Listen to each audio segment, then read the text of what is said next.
الحمدللہ رب العالمین والعاقبۃ للمتقین الصلاۃ والسلام علی سید الانبیاء والمرسلین وعلی آلہ واصحابہ اجمعین۔ صدیم اسلامک وظائف میں خوش آمدید۔ میرے ساتھیوں، جب بھی آپ کو اچانک پیسوں کی ضرورت پڑ جائے تو یہ دولت والی سورہ پڑھ لو، فوراً ہی پیسوں کا انتظام ہو جائے گا۔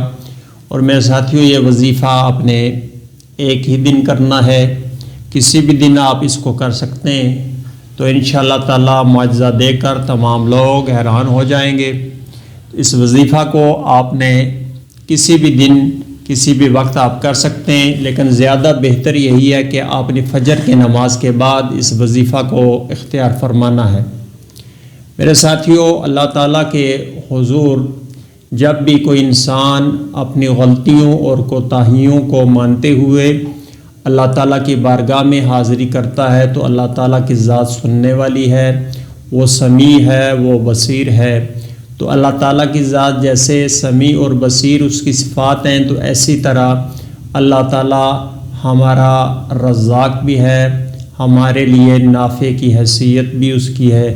میرے ساتھیوں، اللہ تعالیٰ کی ذات پر جتنا یقین ہمیں کرنا چاہیے اتنا ہم یقین نہیں کر پاتے، اپنی پریشانیوں کی وجہ سے، اپنی مصیبتوں کی وجہ سے۔ تو یہ مصائب اور پریشانیاں تو آتی ہی اسی لیے ہے کہ انسان کو آزمایا جائے کہ انسان کیا کرتا ہے ان معاملات میں، ان پریشانیوں میں۔ آیا وہ انسان اپنے رب کے متعلق اس کا گمان صحیح ہوگا یا وہ شیطان کے بہکاوے میں آ جائے گا؟ تو میرے ساتھیوں، آپ نے کوشش یہی کرنی ہے کہ اخلاص کے ساتھ، توجہ کے ساتھ اور دل کی درستگی کے ساتھ جو بھی آپ عمل کریں اللہ تعالیٰ کی رضا کے لیے، اس کی خوشنودی کے لیے اور اپنے گناہوں سے مغفرت طلب کرنے کے بعد اپنا جو بھی معاملہ ہو میرے ساتھیوں اللہ تعالیٰ کی بارگاہ میں ہم نے عرض کرنا ہے۔ میرے ساتھیوں، بہت سارے لوگوں سے جب بھی بات کی جائے وہ اپنی پریشانیوں کا اظہار کرتے ہیں۔ جب ان سے کہا جائے کہ بھئی یہ تسبیح آپ پڑھ لیں یا یہ سورہ آپ کے لیے اچھی ہے آپ اسے پڑھ لیں، تو وہ کہتے ہیں بھئی ہم تو نماز ہی نہیں پڑھتے۔ تو میرے ساتھیوں، اگر آپ نماز نہیں پڑھیں گے تو پھر ان وظائف کا کوئی فائدہ نہیں ہے۔ سب سے پہلی بات جو مسلمان کے لیے ہے، اور مسلمان اور کفر کے درمیان جو فرق ہے وہ نماز ہے۔ تو میرے ساتھیوں، آپ نے نماز سب سے پہلے ادا کرنی ہے، اور اس کے بعد زیادہ سے زیادہ آپ نے کوشش کرنی ہے کہ باوضو رہا جائے۔ اس کے علاوہ آپ نے زیادہ سے زیادہ استغفار کرنی ہے۔ استغفر اللہ ربی من کل ذنب واتوب الیہ۔ اگر یہ آپ پورا پڑھ لیں تو زیادہ بہتر ہے، اگر یہ نہیں پڑھتے تو اختصار کے ساتھ آپ استغفر اللہ بھی پڑھ سکتے ہیں۔ اس کے علاوہ رسول اللہ صلی اللہ علیہ وسلم کی ذات مقدسہ پر آپ زیادہ سے زیادہ درود بھیجا کریں، زیادہ سے زیادہ سلام بھیجا کریں، تو یہ بھی رزق میں بڑھوتی کے لیے بہت ہی مجرب ہے۔ تو میرے ساتھیوں، آج آپ کا وظیفہ جو ہے اس کی طرف چلتے ہیں۔ میرے ساتھیوں، یہ وظیفہ قرآن مجید کی مختصر ترین سورت کا وظیفہ، سورہ کوثر کا وظیفہ ہے، لیکن اس کی تعداد آپ نے اپنے ذہن میں رکھنی ہے کہ 101 مرتبہ آپ نے اس کا وظیفہ کرنا ہے۔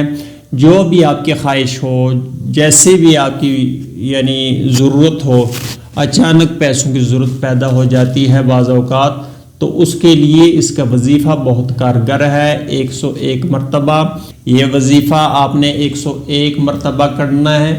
اس کے بعد آپ نے ایک تسبیح یا رزاق اور یا نافع، اس کی آپ نے ایک تسبیح، ان دونوں صفات عالیہ کو آپ نے دونوں کو ایک ہی گننا ہے اور 100 مرتبہ آپ نے اس کو پڑھنا ہے۔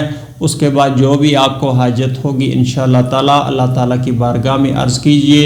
اللہ تعالیٰ کرم کرنے والا ہے، فضل کرنے والا ہے۔ میرے ساتھیوں، اللہ تعالیٰ سے نہیں شرمانا چاہیے۔ ہم ہر جگہ نہیں شرماتے، مگر اللہ تعالیٰ کی بارگاہ میں پہنچ کر ہمیں کچھ شرم، کچھ جھجک محسوس ہوتی ہے، تو ایسا نہیں کرنا چاہیے۔ اللہ تعالیٰ 70 ماؤں سے بڑھ کر اپنے بندے سے محبت کرتا ہے، لیکن اگر بندہ بھی اس کی طرف توجہ کرے، اللہ تعالیٰ فرماتے ہیں جو بھی میری طرف ایک قدم چلتا ہے میں اس کی جانب 10 قدم چلتا ہوں۔ اگر وہ میری طرف تیز چلتا ہے تو میں اس کی طرف دوڑ کر جاتا ہوں۔ تو میرے ساتھیو، اللہ تعالیٰ کی رحمت کو وصول کیجئے۔ اللہ تعالیٰ کرم اور فضل کرنے والا ہے، چاہیے کہ ہم اس کی بارگاہ میں عرض کریں تو انشاءاللہ تعالیٰ کوئی وجہ نہیں ہے کہ اللہ تعالیٰ کرم بھی کرے گا اور فضل بھی کرے گا۔ اللہ تعالیٰ سے کرم اور فضل مانگتے ہوئے آپ نے میرے لیے بھی دعا کرنی ہے اور میں آپ تمام لوگوں کے لیے دعا گو ہوں۔ میرے ساتھیوں، آپ نے کامنٹس میں اللہ تعالیٰ کی صفاتی نام یا رزاق ہو یا نافع ہو، اس کا بھی آپ نے ذکر کرنا ہے تاکہ آپ کا بھی اس نیک کام میں حصہ لگ جائے۔ تو میرے ساتھیوں، آج کا وظیفہ اختتام پذیر ہوا۔ آئندہ انشاءاللہ کسی اور وظیفے کے ساتھ آپ کی خدمت میں حاضر ہوں گا۔ تب تک کے لیے مجھے اجازت دیجیے۔ اللہ حافظ۔